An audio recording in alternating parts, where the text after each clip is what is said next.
बतारू।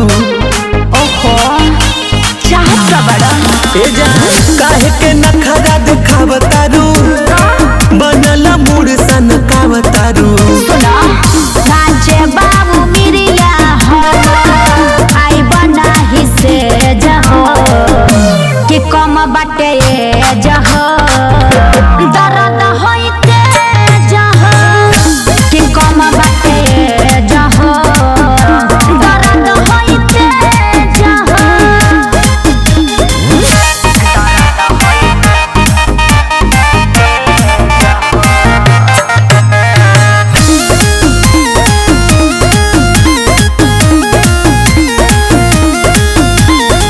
कुछ न होई हमर जान तू बुझा प्यार वाली बात के, सबके हूँ मिलन करेला ए रानी सुहाग वाली रात के।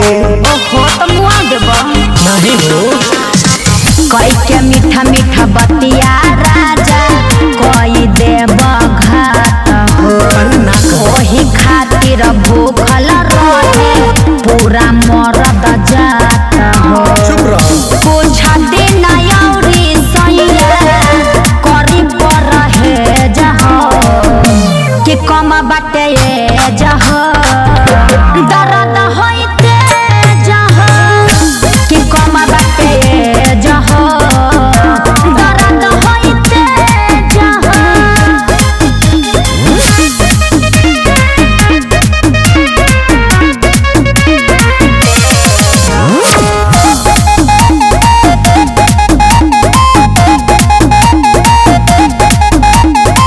देख के तो हर चढ़ल जवानी मानत नहीं मान हो, होठ से होठ के चूसे दरानी जिद न कर धान हो। अरे मान जा सब बुझतनी ऐसे जानी तो दहिया लागता बड़ी लाज अरे एमे आओ। डाली के चाभी खोलबा जानता नियाज हो खाइए के मनवा राजा तुहू न भेज हो कि कम बाटे जहो दर्द हो